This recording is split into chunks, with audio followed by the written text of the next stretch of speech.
So magandang tanghali po sa ating lahat, no. Patuloy pa rin ang paggawa natin ng mga concrete post, no. Ayan sila ni Kuya, oh. Kung makikita niyo diyan, no, si Kuya ito gumagawa si Kuya. Ano ginagawa mo dito, Kuya? Side. 6 feet ito? Okay. Ayan, may order tayo na 6 feet, Kuya, 200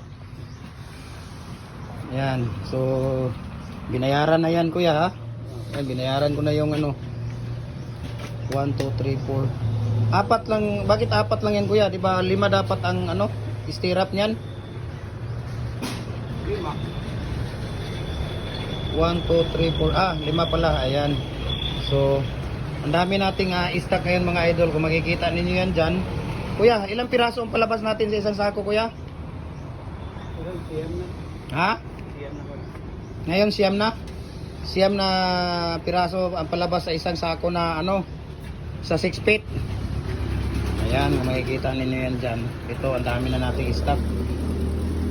So kahoy ang ginagawa na molder ni Kuya. Kasi yung molder nila na ano, wala eh. Ang dami na nilang ginagawa ngayon na ano.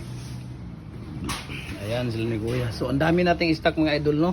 Kasi sino pang hindi nakapag-follow ng Facebook page natin, follow na po kayo. Jim Hardware ang Kukulamber ang concrete products, Kanituan branch. Jim Hardware ang Kukulamber ang concrete products, Balulang branch. Jim Hardware ang Kukulamber, Tambo Makasandig branch. At saka sa ating personal Facebook account, Felix Tan Pagikan Jr. At saka sa ating YouTube channel, Felix Tan Pagikan Jr. At saka sa ating Instagram, Felix_Pagikan 2000. So nandito po, no, ito po yung mga stock natin. Ang dami nating stock ngayon, walang problema, no.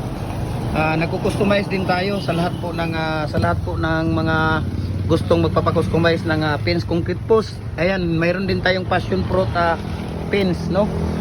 May nagpapagawa dito, gagawin itong poste sa passion fruit na prutas. Ayan, ito po ang passion fruit pins, no. So ang dami nating stock ngayon mga idol. So walang problema, no. PM nyo lang tayo, i-deliver po tayo, walang problema, no. I-deliver tayo.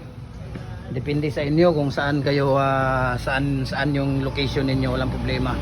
We can ship sa mga concrete post natin dito Mindanao area, no. Sa Luzon, actually Luzon at saka sa ano sa Visayas, minsan nagpapadala sila doon mga tagi-isang wing van. Yan yung mga kinakarga dito, kinukuha. Pero minsan molder na ang mga binibili nila dito. So sino pang hindi nakapag order ng mga molder natin, nagko-customize din tayo ng mga molder, no, mga pins molder, culvert, bricks, hollow blocks, lahat po ng iba-ibang molder. So doon sa kabila naman yung hollow blockan natin, no. Ayan, gumagawa na sila ng hollow block doon kabila. So ang dami. Ayan, puro punong-puno na yung ano natin dito. So just PM me. Ayan sila ni Kuya.